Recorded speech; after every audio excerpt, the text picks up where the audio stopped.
नमस्कार दोस्तों। आज से कुछ समय पहले मैंने एक वीडियो बनाई थी जिसमें हमने बात की थी गुजरात मॉडल के बारे में, जहां पर हमने देखा था कि आखिर गुजरात मॉडल जो है जिसको इतना ज़्यादा पॉपुलराइज किया गया हमारे प्राइम मिनिस्टर के द्वारा, वो क्यों इतना ज़्यादा उसमें इतने ज़्यादा फ्लॉज है और इसके साथ साथ जो गुजरात मॉडल है उसमें कौन सी ऐसी प्रॉब्लम है जिसकी वजह से गुजरात मॉडल के बाद भी जो गुजरात है वहाँ पर कोरोना वायरस के केसेस बहुत ज़्यादा हैं और इसके साथ ही वहाँ का जो डेथ रेट है वो इंडिया में हाईएस्ट है। लेकिन उस समय जो मैंने वीडियो बनाई थी वहाँ पर कमेंट सेक्शन में काफी लोगों ने ये बोला था कि आप केरला मॉडल पर भी एक वीडियो बनाइए। तो आज की इस वीडियो में मैं बात करने जा रहा हूं केरला मॉडल के बारे में। आखिर केरला मॉडल क्या है, क्यों उसको इतनी ज्यादा पॉपुलराइजेशन नहीं मिली जैसे कि गुजरात मॉडल जो था इतना ज्यादा पॉपुलर हुआ, क्यों केरला मॉडल पॉपुलर नहीं हुआ, क्या था उसमें, और इसके साथ साथ जो केरला मॉडल है वो कैसे कोरोना वायरस की फाइट में आगे आ रहा है और कैसे बाकी स्टेट्स को भी बोला जा रहा है कि केरला मॉडल जो है उसको फॉलो करना चाहिए। तो इसके पीछे आखिर रियलिटी क्या है, क्या गुजरात मॉडल अच्छा है या फिर केरला मॉडल अच्छा है, इसके बारे में आज की वीडियो में हम बात करने जा रहे हैं। तो लास्ट तक इस वीडियो को देखिए। केरला मॉडल के बारे में बात करने से पहले हमें यह जानना काफी ज्यादा इंपॉर्टेंट होगा कि आखिर केरला की ज्योग्राफी कैसी है और वहां की डेमोग्राफी कैसी है। अगर हम केरला के बारे में बात करें तो सदर्न मोस्ट हमारी कंट्री की जो स्टेट है वो केरला है। अगर केरला की हम पॉपुलेशन के बारे में बात करें देन दैट इज 3.48 करोड़ और वहां की अगर हम पॉपुलेशन डेंसिटी के बारे में बात करें दैट इज 859 पर स्क्वायर किलोमीटर।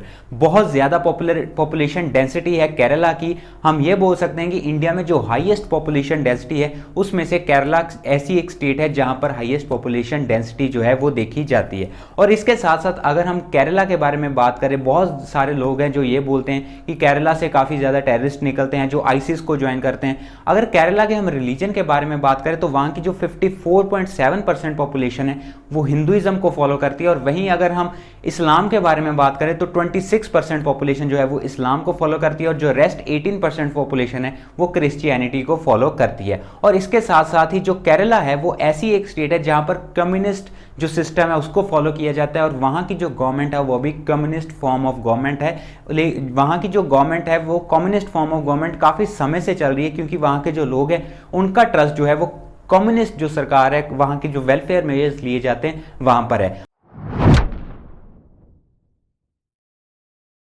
केरला मॉडल के बारे में अगर मैं बात करूं तो बेसिकली ऐसे स्टेप्स और ऐसे जो प्रोसीजर्स थे जो फॉलो किए गए थे 1970s में वहां की सरकार के द्वारा, जिसकी वजह से जो वो स्टेप्स थे उस समय फॉलो किए गए थे उसकी वजह से केरला में काफी ज्यादा डेवलपमेंट देखने को मिली। केरला मॉडल में जो बेसिकली फोकस किया गया था वो था सोशल इंडिकेटर्स पर। बेसिकली वहां पर एजुकेशन, हेल्थ, वेलफेयर मेजर्स, ऐसी जो सभी पॉलिसीज थी उस पर फोकस किया गया था। लेकिन वहीं पर अगर हम गुजरात मॉडल के बारे में बात करें तो गुजरात मॉडल का बेसिकली जो फोकस था वो था इंडस्ट्रियल पर, इंडस्ट्रियल मॉडर्नाइजेशन पर और इसके साथ साथ इकोनॉमी पर। वहीं अगर हम केरला मॉडल के बारे में बात करें तो केरला मॉडल का मेन फोकस था सोशल वेलफेयर पॉलिसीज जैसे कि हेल्थ केयर इंफ्रास्ट्रक्चर और इसके साथ साथ एजुकेशन को लेकर। जो केरला मॉडल में जो बेसिकली स्टेप्स फॉलो किए गए थे उसमें एजुकेशन और हेल्थ केयर को काफ़ी ज़्यादा बूस्ट मिली, जिसकी वजह से वहाँ की जो लाइफ एक्सपेक्टेंसी थी वो काफ़ी ज़्यादा बढ़ी। वहाँ का जो इन्फेंट मोर्टेलिटी रेट था वो काफ़ी ज़्यादा कम हुआ और इसके साथ साथ वहाँ का जो बर्थ रेट था वो भी धीरे धीरे काफ़ी ज़्यादा कम हो गया। क्योंकि अगर हम पास्ट में हिस्ट्री के बारे में बात करें तो 1950s से लेकर 1970s 1990s तक जो केरला का बर्थ रेट था वो डबल से भी ज़्यादा था। लेकिन उसके बाद 1970s के बाद जो केरला का जो बर्थ रेट था वो काफ़ी ज़्यादा कम होता गया, जिसकी वजह से वहाँ की पॉपुलेशन पर काफ़ी ज़्यादा रोक लगाई गई। अब ये जो सारे स्टेप्स लिए गए थे केरला मॉडल में, इसका काफ़ी ज़्यादा फायदा देखने को मिला और इसकी जो अचीवमेंट्स थी वो बेसिकली 3 ऐसे स्टेप्स थी जिसकी वजह से केरला मॉडल इतना ज़्यादा पॉपुलराइज हुआ। उसमें जो सबसे पहला फोकस किया गया था वहां की सरकार के द्वारा वो था क्वालिटी ऑफ लाइफ पर। कैसे हम लोगों की जो लाइफ है उसमें क्वालिटी प्रोवाइड करें, ना कि क्वांटिटी प्रोवाइड करें। अब गुजरात मॉडल में क्या था, वहां पर कुछ ऐसे सेक्टर्स थे जिसको काफ़ी ज़्यादा बूस्ट मिली। जैसे कि हम बात करें इंडस्ट्रियल सेक्टर, बहुत ज़्यादा तेज़ी मिली, एफडीआई वहां पर बहुत ज़्यादा आई, प्राइवेट इन्वेस्टमेंट वहां पर बहुत ज़्यादा आई। लेकिन यहाँ पर जो केरला मॉडल में फोकस किया गया था वो था क्वालिटी ऑफ लाइफ पे। यहाँ का जो पर कैपिटा इनकम था उसको मॉडरेट रखा गया। वहां पर ये नहीं फोकस किया गया कैसे एक सेक्टर को, जैसे इंडस्ट्रियल सेक्टर को काफ़ी ज़्यादा पावर्स देनी है, कैसे उसको ज़्यादा बूस्ट देना है और दूसरी तरफ जो सोशल सेक्टर है उसको बिल्कुल भी नज़रअंदाज कर देना है। क्योंकि अगर हम गुजरात मॉडल के बारे में बात करें वहाँ पर यही चीज़ हुई थी।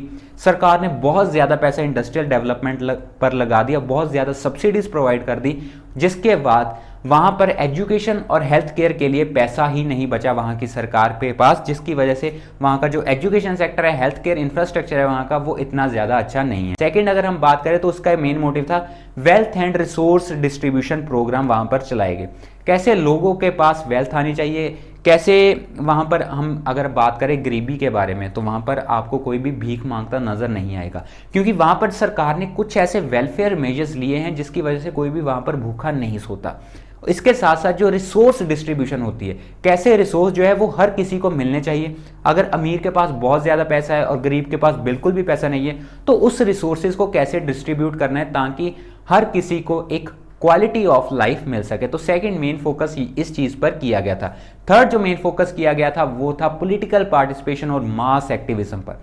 अब इससे मेरा मतलब क्या है, देखिए अगर हम केरला के बारे में बात करें तो लिटरेसी रेट बहुत ज़्यादा है, 94% लिटरेसी रेट है। इंडिया में हाईएस्ट अगर किसी स्टेट का है वो केरला का है, वहाँ पर बहुत ज़्यादा लोग पढ़े लिखे हैं। अगर हम वुमेन एम्पावरमेंट की बात करें तो केरला में बहुत ज़्यादा हो रही है। अब जहाँ पर लोग इतना ज़्यादा पढ़ लिख जाएंगे, जहाँ पर लोगों के इतनी ज़्यादा समझ होगी तो वो पॉलिटिकल पार्टिसिपेशन काफ़ी ज़्यादा करेंगे। लोगों ने अपना एक ट्रस्ट सरकार में दिखाया और उस ट्रस्ट की वजह से वहाँ के जो सरकार थी वो अकाउंटेबल थी लोगों को। तो ये जो पूरा केरला मॉडल था उसका मेन फोकस इन तीन चीज़ों पर ही था, जिसकी वजह से काफ़ी ज़्यादा पॉपुलराइज हुआ।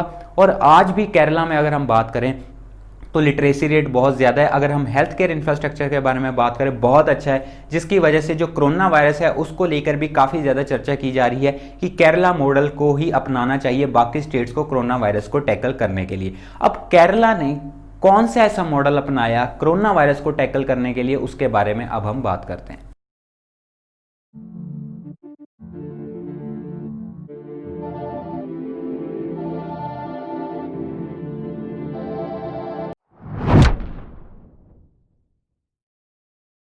केरला की कोरोना वायरस फाइट को लेकर अगर हम बात करें तो मैं आपको यह बताना चाहता हूं कि इंडिया में जो फर्स्ट केस आया था कोरोना वायरस का वो आया था केरला में, जो जनवरी के एंड में ही आ गया था, जहां पर एक लड़की को हुआ था जो वुहान से आई थी, चाइना से एक स्टूडेंट थी, वो केरला में आई। मतलब जनवरी में फर्स्ट केस जो आया था वो केरला में ही आया था। और अगर हम मार्च 24 के बारे में बात करें, जब हमारे प्राइम मिनिस्टर ने नेशन वाइड लॉकडाउन के बारे में बोला था, उस समय केरला ऐसी स्टेट थी जहां पर सबसे ज्यादा कोरोना वायरस के केसेस थे। लेकिन वहां की सरकार ने ऐसे स्टेप्स उठाए हेल्थ केयर इंफ्रास्ट्रक्चर को लेकर, कोरोना वायरस फाइट को लेकर, कि एक टाइम आया था अप्रैल एंड और मई स्टार्टिंग में कि वहां पर केरला में कोरोना वायरस का कोई भी नया मरीज नहीं आ रहा था, कोई भी नया पेशेंट नहीं आ रहा था। लेकिन उसके बाद जब से ये लॉकडाउन को खोला है थोड़ा सा, या फिर माइग्रेंट्स जो है वो एक स्टेट से दूसरी स्टेट जाने लग गए हैं, उसके बाद केरला में धीरे धीरे थोड़े से केसेस बढ़ते जा रहे हैं। लेकिन ये जो केसेस हैं वो इतना ज़्यादा थ्रेट किसी भी स्टेट के लिए नहीं है, ना सिर्फ केरला में, किसी भी स्टेट के लिए इतना बड़ा थ्रेट नहीं है। क्योंकि जब भी कोई ऐसे माइग्रेंट आता है या फिर कोई भी बाहर से आता है, उसका उसी समय टेस्ट किया जाता है बॉर्डर पर और उसको उसी समय क्वारंटाइन कर दिया जाता है। तो मतलब उसकी जो एक चेन बननी होती है वो चेन बनने का खतरा कम हो जाता है, जिसकी वजह से केरला में जो न्यू केसेस आ रहे हैं वो बेसिकली बाहर से आ रहे हैं, इंपोर्टेड केसेस हैं, जो इतना ज़्यादा खतरा नहीं है। तो हम ये बोल सकते हैं कि केरला की जो फाइट है कोरोना वायरस को लेकर वो बहुत ज़्यादा सक्सेसफुल हुई है। क्योंकि अगर हम वहाँ की पॉपुलेशन डेंसिटी के बारे में बात करें, इतनी ज़्यादा पॉपुलेशन डेंसिटी है, फिर भी उस चीज़ को कंट्रोल कर लिया वहाँ की सरकार ने, जिसकी वजह से अगर हम फैटेलिटी रेट के बारे में बात करें कि वहाँ का जो डेथ रेट है केरला का वो लीस्ट है, दैट इज 0.5%। और इसी के साथ साथ जो रिकवरी रेट है वो बहुत ज़्यादा है केरला का, जिसकी वजह से केरला मॉडल को बाकी स्टेट्स को अपनाने के लिए बोला जा रहा है। अब किसी भी स्टेट में इस चीज़ को सक्सेसफुल करना, सक्सेसफुली इंप्लीमेंट करना, लॉकडाउन को इंप्लीमेंट करना इतना ज़्यादा इजी नहीं था। क्योंकि अगर हम बाकी स्टेट्स में देखें बहुत ज़्यादा उथल पुथल हुई, बहुत ज़्यादा वहाँ पर हमने ये देखने को मिला कि जो लॉकडाउन है उसके वायलेशंस किए जा रहे थे, स्टेट्स के लिए हैंडल करना काफ़ी ज़्यादा डिफिकल्ट हो गया था। लेकिन वहीं पर एक केरला स्टेट थी जिसने लॉकडाउन को काफ़ी अच्छे से सक्सेसफुली इंप्लीमेंट किया और वहाँ के लोगों को इतनी ज़्यादा तंगी भी नहीं आई। बहुत सारे स्टेप्स वहाँ पर की सरकार ने फॉलो किए थे, जिसमें फरवरी 4 को स्टेट लेवल डिजास्टर ऐलान कर दिया गया था कोरोना वायरस को लेकर। मतलब फरवरी में, जब पूरे इंडिया में कुछ भी ऐसा नहीं हो रहा था, फरवरी में आपको पता है नमस्ते ट्रंप इवेंट हो रहा था हमारी कंट्री में, जहां पर लाखों लोग इकट्ठे हुए थे। उस समय केरला ऐसी स्टेट थी जिसने इसको स्टेट लेवल डिजास्टर बोल दिया था, जहां पर उसके बाद स्कूल्स जो थे बंद कर दिए गए, मेजर जो पब्लिक गैदरिंग्स थी उसको बंद कर दिया गया, वहां पर बैन लगा दिया गया। और इसके साथ साथ लॉकडाउन लगा दिया गया था स्टार्टिंग ऑफ मार्च में ही, मतलब जब इंडिया में लॉकडाउन नहीं चल रहा था उस समय केरला ऐसी स्टेट थी जिसने लॉकडाउन कर दिया था। लॉकडाउन करने के बाद केरला ने बहुत ज़्यादा तेज़ी से टेस्टिंग करनी स्टार्ट कर दी। मतलब वहाँ पर यह नहीं था कि जब लॉकडाउन का ऐलान कर दिया गया उस समय जो सरकार है वहाँ की सोच रही है कि कौन से स्टेप्स फॉलो करने हैं, कैसे टेस्टिंग करनी है, नहीं, उन्होंने इमीडिएटली वहाँ पर टेस्टिंग जो है वो काफ़ी तेज़ी से बढ़ा दी, मास लेवल टेस्टिंग की, और जो भी टेस्ट होता है उसको 21 डे क्वारंटाइन कर दिया जाता था उसी समय। और इसके साथ जो भी इंटरनेशनल पैसेंजर आता था या डोमेस्टिक पैसेंजर आता था उसको 21 डेज के लिए क्वारंटाइन कर दिया जाता था। ये तब हुआ था जब हमारी कंट्री में कोई भी लॉकडाउन नहीं था। हमारी जो सरकार थी उसने कुछ भी इसके बारे में नहीं सोचा था, लेकिन केरला थी वो ये सब स्टेप उस समय कर रही थी। जब लॉकडाउन ऐलान कर दिया गया वहाँ की सरकार के द्वारा, उस समय ऐसे स्टेप्स फॉलो किए गए ताकि वहाँ पर होर्डिंग ना हो, लोग जो हैं वो भीड़ इकट्ठा ना करें, क्योंकि हमने बाकी स्टेट्स में देखा जब लॉकडाउन का ऐलान किया गया उस समय काफ़ी ज़्यादा भीड़ इकट्ठी हुई जहाँ पर लोग सामान खरीदने चले गए थे। लेकिन वहाँ पर केरला ने क्या किया, जब लॉकडाउन का ऐलान किया तो लोगों को घर पर ही डिलीवरी प्रोवाइड की, हर चीज़ की, ना सिर्फ एक चीज़ की, हर चीज़ की वहाँ की सरकार ने डिलीवरी प्रोवाइड की, होम डिलीवरी वहाँ पर की जा रही थी। और इसके साथ साथ कुछ ऐसे बच्चे हैं या कुछ ऐसी पुअर फैमिलीज हैं जिनके बच्चे स्कूल का जो लंच होता है, स्कूल जो मील्स प्रोवाइड करता है उस पर डिपेंडेंट होते हैं। जब स्कूल्स बंद कर दिए गए तो उन बच्चों को वहाँ के स्कूल अथॉरिटीज़ ने, वहाँ की सरकार ने home delivery of meals provide की। तो मतलब आप सोच सकते हैं जहाँ पर स्कूल्स बंद हो चुके थे वहाँ की सरकार ऐसे स्टेप्स ले रही थी कि बच्चों को घर पर ही फूड प्रोवाइड हो, जिसकी वजह से जो उनका न्यूट्रिशनल बैलेंस है वो भी मेंटेन रहे और उनमें कोई भी बीमारी ना आए और उस बीमारी का कोरोना वायरस से कोई भी लिंक ना हो। तो ऐसे स्टेप्स वहाँ की सरकार ने फॉलो किए, मतलब टेस्टिंग बढ़ाई, वहाँ पर जो लॉकडाउन था उसको सक्सेसफुली इंप्लीमेंट किया। और इसके साथ साथ जो भी वहाँ पर माइग्रेंट्स थे, मतलब जो एक स्टेट से दूसरी स्टेट में काम करने जाते हैं, उन माइग्रेंट्स को वहाँ पर रहने के लिए जगह दी और उन माइग्रेंट्स को वहाँ पर फूड भी प्रोवाइड किया।